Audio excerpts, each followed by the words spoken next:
Eh bien salut tout le monde les amis, j'espère que vous allez bien, j'espère que vous êtes en forme, toujours pas chez moi, mais toujours ponctuel. Aujourd'hui vidéo analyse du Grand Prix des États-Unis 2022, j'ai énormément de choses à vous dire. Pour être totalement transparent avec vous les amis, aujourd'hui à l'heure actuelle, enfin à l'heure à laquelle je tourne cette vidéo, nous sommes le jeudi, donc je n'ai pas encore vu les deux séances d'essai, malheureusement je ne pourrai pas les voir par contrainte de temps tout simplement. Donc je me suis dit, je vais la tourner maintenant, comme ça je vais prendre un petit peu plus de temps sur l'analyse et surtout sur le pronostic puisque j'ai énormément de choses à vous dire. Ce n'est pas parce que Max Verstappen est champion du monde qu'il faut s'arrêter là, il y a encore d'autres choses qui se passent, notamment derrière, notamment pour la P2, donc on va en parler dans cette vidéo. N'oubliez pas le petit like, voilà, de vous abonner si ce n'est pas déjà fait, c'est la récompense. Et on est parti pour cette analyse du Grand Prix des États-Unis.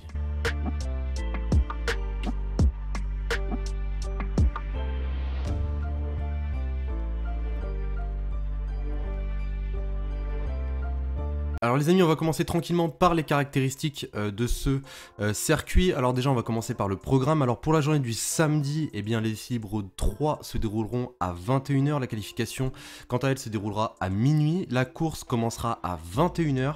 Bien évidemment, je parle heure française. Au niveau des prévisions météo, pas de pluie à signaler. On attend des températures entre les 24 à 29 degrés pendant tout le week-end avec quelques petites rafales de vent qui devraient faire plaisir aux pilotes dans le premier secteur. Au niveau des pneus maintenant sélectionnés par Pirelli, ce sont les C2, les C3 et les C4, donc ça reste, on va dire, la gamme intermédiaire, c'est ni trop tendre ni trop dur. Si on parle maintenant du circuit en lui-même, eh bien la longueur du circuit est de 5,5 km, la longueur de la course au total sera de 308 km. La première apparition du Grand Prix des États-Unis fut en 2012, le sens est anti-horaire.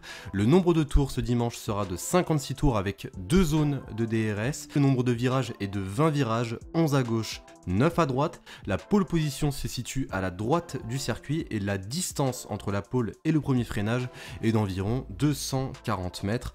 Et on a bien pu constater que par le passé, avec tout l'espace qu'on peut retrouver lors de ce premier virage, il y a normalement beaucoup de choses qui se passent.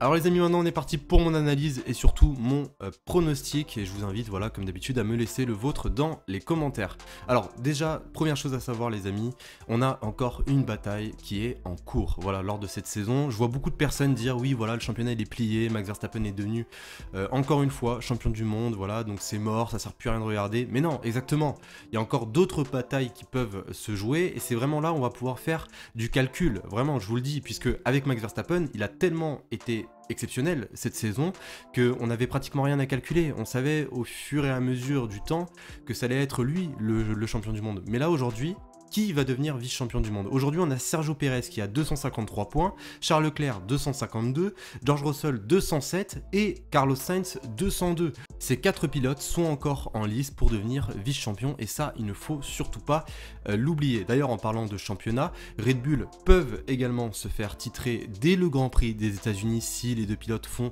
de bonnes performances sur ce circuit de Austin. Donc voilà, je pense que ce Grand Prix-là, il faut quand même le regarder puisqu'il a quand même un intérêt. Il ne faut pas forcément, à chaque fois qu'il y a un nouveau champion du monde ou quoi que ce soit, arrêter de regarder et se dire oui bon c'est bon il est déjà champion du monde, ça sert à rien. Non, il y a encore beaucoup de choses qui peuvent se passer. Il y a également une bataille entre McLaren et Alpine qui est toujours en cours, qui va valoir beaucoup de choses à la fin de cette saison.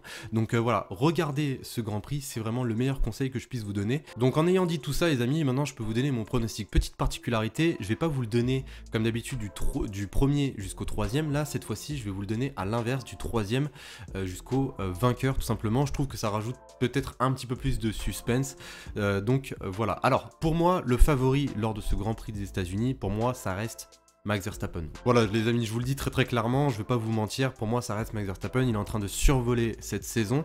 Pour moi il y a deux possibilités sur ce Grand Prix pour Max Verstappen. La première possibilité, elle a une probabilité de chance de 80%, c'est que il éclate encore une fois tout le monde. Voilà, il défonce tout le monde, il arrive, même s'il est champion du monde, il ne baissera pas le pied. Et la seconde possibilité, eh bien ça soit que il arrive dans un état d'esprit où il est déjà champion du monde et allez, on baisse un petit peu le pied. Je sais que c'est très rare que des pilotes procèdent de cette manière, mais Max Verstappen, on ne l'a jamais vu champion du monde avant la fin d'une saison. Donc on ne sait pas forcément comment il va être lors de ce Grand Prix, on ne sait pas s'il va baisser le pied, on ne sait pas si...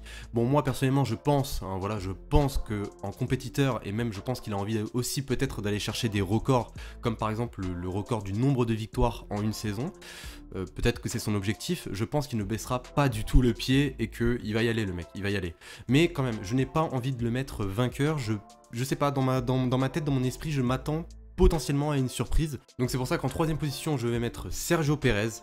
En seconde position, je vais mettre Max Verstappen. Et en première position, je vais mettre Charles Leclerc. Voilà, je m'attends à une victoire de Ferrari. Ça fait très très longtemps que Ferrari n'ont pas gagné. Je vois quand même Red Bull champion constructeur dès ce week-end.